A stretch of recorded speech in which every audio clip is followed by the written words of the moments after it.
Hey, what's up YouTube? It's Diaphone. So, if you haven't heard, I got second at Bull Kumite, one of the most stacked Guilty Gear Strive tournaments ever. And I'm pretty hype about that, and I want to give you some of my thoughts, what I learned and what I was thinking during some of the matches. A lot of people did like a full-blown analysis. I'm not going to do that. I'm just going to keep it, very high level and kind of talk about some of the stuff that I think I have a unique perspective on. That being said, got there Thursday, pretty sick. Rebel hospitality is just kind of OD. I got my cool little player badge, and they have like catering and that sort of thing. When I got there, I played like so many casual sets. It's actually kind of crazy. Like I literally played against every single competitor before the actual event, and I actually did like okay during casual sets. I went like 18-20 against Uriel. I did like okay against Daru. Actually, I did pretty well against Gobou too, against Zato. The only person that really destroyed me was Bombaban, and I still can't figure the dude out. Like he just guessed right on every single wake up. Though I did learn a crazy amount against Soul this tournament. So yeah, so Thursday, Friday, I literally just spent time playing casuals. I wasn't doing that great, but I was feeling really confident because I think my strength is in playing during tournament, right? So tournament comes, and it comes to my intro, and I figured like I need to put off a good intro to look all confident and stuff. So I went for the I-No guitar. I labbed this out literally for like an hour. Like you would think I was like practicing before the match to like, labbing my combos out or like testing out matchup knowledge. No, I was literally standing in front of a mirror like 2 hours before the event, like making sure I could do this. It's actually way trickier because you have like the freaking gloves and you gotta like position the arcade stick right. So yeah, I labbed that out, and then we all picked our groups, and I was actually pretty happy with my group. Okay, it's kind of funny. We're all supposed to walk around during the picking. Well, you'll see like everyone walk around. And I'm still standing there. I wasn't even paying attention. Here we go. Yeah, see how Sonic's moving, everyone's moving. I'm just standing there like a dumbass. But yeah, so here was the groups, right? So I was actually pretty happy about this group. The person I didn't want to play the most was Bombaban, I think, just because I did pretty poorly against him in casuals, and I think the soul matchup's like I-No's worst, right? So the fact that I had 0 souls in this bracket, I was already feeling pretty good. And my first matchup was against Uriel Legion, and I only played like 6 warm-up games the whole day. And I played against Uriel Legion. It was 5-1 in my favor. So I'm like, all right, I feel pretty good. And in fact, he was my first match. Like, I already kind of had a read on some of his habits. And so what I was thinking, I'm like, I know it's gonna be pretty high stress, so I'm just gonna like go in. Like, I figured that was my best strategy, and like just focus on winning round start and just play clean. That's kind of what I was thinking mentally. And like, I think this first match, honestly, this first round decided like pretty much all of it. So I was like, I'm gonna play a little passive. I thought Nagas like to do a 623H, especially Uriel. So I was like, I just don't want to get 623H started around to death. And like I could tell like his pressure's kind of, I should hit something there. That's kind of it's gonna be backdash, but we're all kind of like scrambling.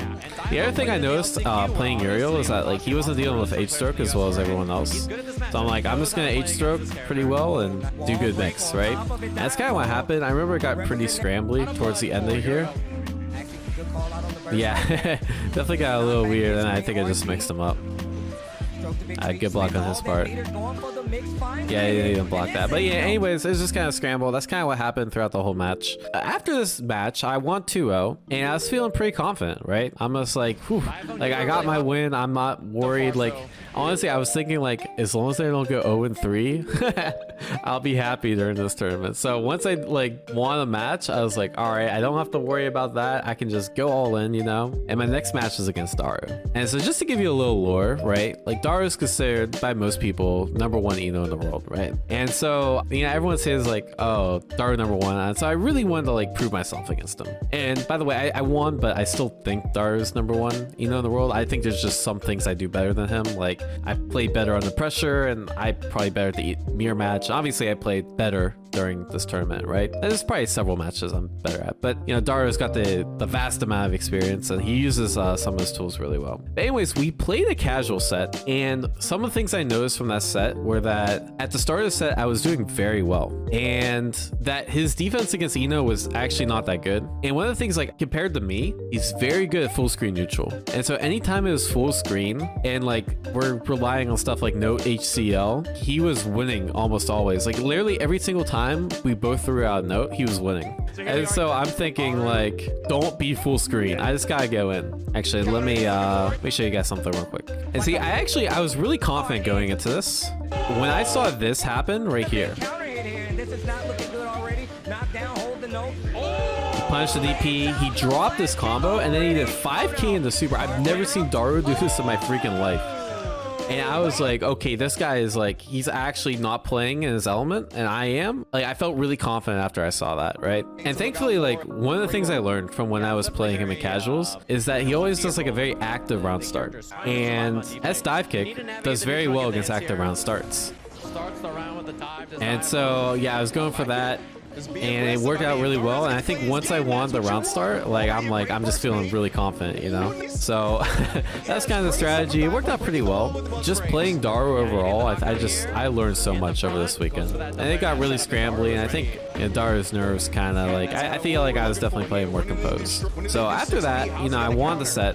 And then I played Sonic. You know, honestly, like Sonic, even like before the match, like, you know, he already was out, right? And I was already in. I was already guaranteed first, so it kind of wasn't the sweatiest set. And he played Jack. I think he would have a much better chance of beating me if he played Leo. But you know, I kind of respect him. He's just like, I want to go out playing who I like. So I just kind of did Eno things, and Eno things are really good against Jacko. So not really too much to that set. So yeah, my next match, it was against Apologyman. And actually, I was happy to play Apologyman because it means I wasn't playing against the Soul, and I don't like the Soul matchup. And I studied this matchup a little bit beforehand, and there's a few things that I learned, like specifically round starts. Like this round start that I chose here, like the 6HS clashes with the 2P, and then I can like actually get some pressure off that. I figured I kind of like shake him up, and you know, that was pretty good. But Apologyman like played way better than I thought he was. He was like calling out a lot of stuff. He had very good responses after his items, and he was controlling a lot of space based on what item he threw out. And he was doing some stuff, even like basic stuff, like 2P in the 6HS. 2P is actually minus, right? And so I'm like, I'm either gonna H stroke or 6P after every single time he does 2P. And Apologyman chose an option that beats both of those. I didn't even know it was an option, but in retrospect, I should have, which is just doing 2P in the 6HS. I think you see it right here. Yeah, did not know that was a thing. And so like I didn't really, after that happened, I was like, oh no, all this labbing I did went to waste. Kind of mind fucked me a little bit. And like I played against other Fausts in preparation, but like they just weren't doing the same stuff Apologyman was doing. He was on some next level shit. But thankfully I clutched it out. You know, honestly, I should not have won the set. I literally accidentally made it to winners finals. Dead ass. So there's a situation, right? Like I got my back to the corner. I have burst, but like I'm getting my ass zoned out, right? Dive kick RC, I get in. And here I'm like, I'm just gonna continue my combo. Meanwhile, I didn't even see that mini Faust coming. And like people thought it was like some godlike tech that I like crouched the mini Faust at the right time. It wasn't. Like I literally didn't even know the bomb bag could make mini Faust activate like that. And so when that happened, like you see Apologyman like rolling his eyes. I'm just like, I was like, okay, sick. Like I got a lucky break.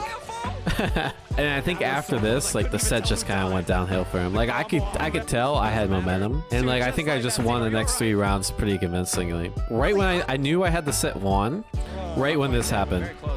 This was like one of the worst bursts I've ever seen in my life. Sorry, Apologyman, you're the homie, but that burst was trash. And you know, some of the adjustments I started to make, like I should have done more HCL from the start of the match. But once I was feeling more confident, I started to go for more HCL. Like HCL catches the item. The other thing I should have done more in this matchup was like I should have done full hover more to catch some of his like attempts on beating stroke.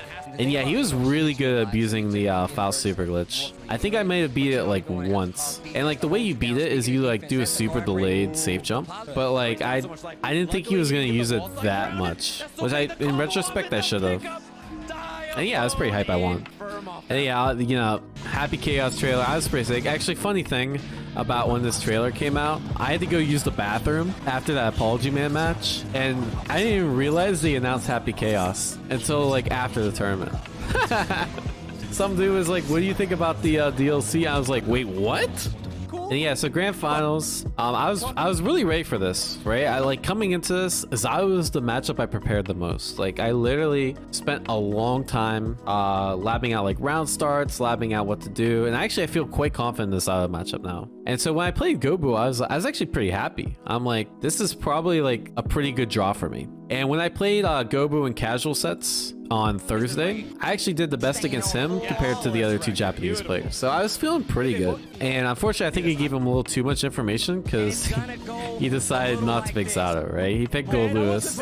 And I was not expecting, even when he was hovering over Gold Lewis on the character select screen, I was like, this dude's not gonna pick Gold Lewis. Then he was. He like hit confirm. I was like, oh shit, look, let me look at my Gold Lewis notes. And let me show you guys what my Gold Lewis notes were. Here's my Zato notes. You see, it's very good. It's very structured. You know, I got a good page and a half, right? So now check Gold Lewis. Where are we at? Yeah.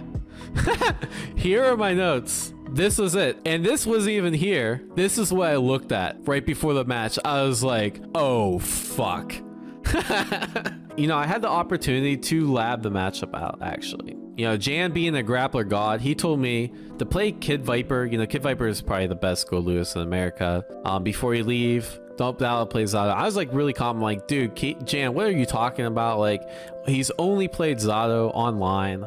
Actually, when we were playing like literally in the casual room for like 3 days, he only played Zato. I never saw him play Gold Lewis at all. So like, I'm like, there's no freaking way he's gonna go Gold Lewis. And yeah, I got hit with the biggest finesse of all time. So when he's actually went in, I was like not feeling very confident at all. But I'm like, you know what? Maybe I can like scrub it out. Maybe I'll just do the same thing I've been doing. I'll just go in, I'll turn my brain off, and I'll go in. I had this also pretty bad thought in my head that was like, Gobou and Daru play all the time. Gobou prep for this first to 10 against Daru. You know, those aren't very helpful thoughts, right? As you guys can see, I got fucking washed. Like, I started to adapt throughout the set, like, but I think the first match was like, it was like almost a double perfect, right? It was really, really bad. And like, yeah, I obviously made the adaptation, but like, the bar wasn't set very high to start off with, right? But yeah, I started to make some adaptations. I actually had like several pretty clutch rounds, right, to seal things out. You look at this round, like I had no right winning this. Like, look at my health. Look, he already has burst. This is actually probably one of the craziest comebacks I've made in my life, right?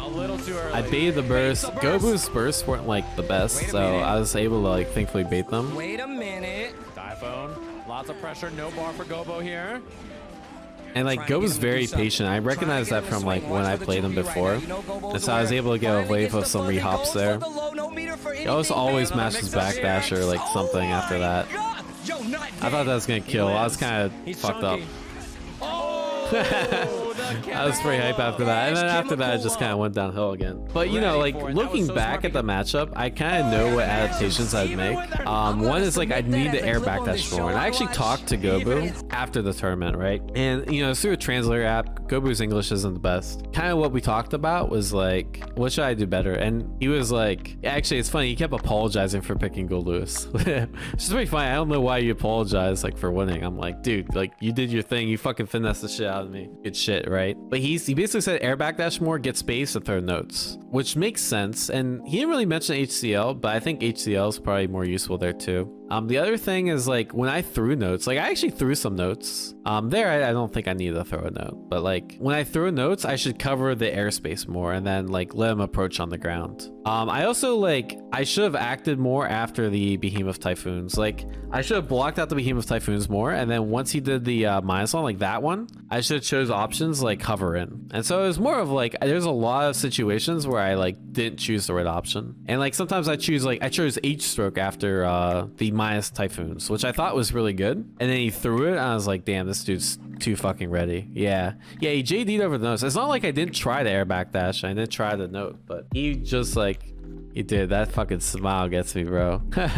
Yeah, I actually tried to say you finessed the shit out of me, and then like I tried to word it in a translator friendly way, and I don't think he got it. I was not able to play as Gold Lewis at casuals, unfortunately. But I think I would have lost. Like I've literally spent several days processing like how I play this better, and there's a lot more nuance to it other than just like throw more note and backdash, because like even with that advice, I think I still would have got messed up. But yeah, so there's a lot of things I could have done better, right? I actually did not see his evil face at all. It was just kind of funny. Like in this situation, we actually can't see each other. So he, you know, this dude was having his time of his life. I was obviously like, kind of not having the time of my life, but the only other thing I wanted to share is, you know, I actually put out how to beat Gobou Dickinson under a minute. And yeah, shout outs to this commenter. I'm so confused. He's trash. Who would need a guy like this? He's literally a free win as long as you're decent. Give it a couple months. This character is underrated, I swear. And then this guy, this aged extremely poorly. This dude like literally posted it right after my loss. I was fucking dying. So shout outs to that dude, Cobalt Star. So yeah, that being said, you know, I honestly, it was a great run. I learned so much from playing these fights. I honestly feel like I leveled up like crazy. Just being able to play all these casuals against godlike players. And I'm looking forward to CEO. I have that in a couple weeks. I'm gonna do my best, of course, and take the lessons learned from this and apply it to future tournaments. But yeah, so guys, if you like the content, please consider like, sharing, and subscribing. I'm really gonna, you know, I'm gonna continue to keep grinding, continue to get better at Guilty Gear. I'm happy with second place, but you know, it's obviously not what I wanted. I wanted first, and I'm gonna keep grinding until you know, I feel like I'm a super strong player. Appreciate you guys watching. Appreciate all the support, especially coming up to this event. Thanks for watching. Have a great day.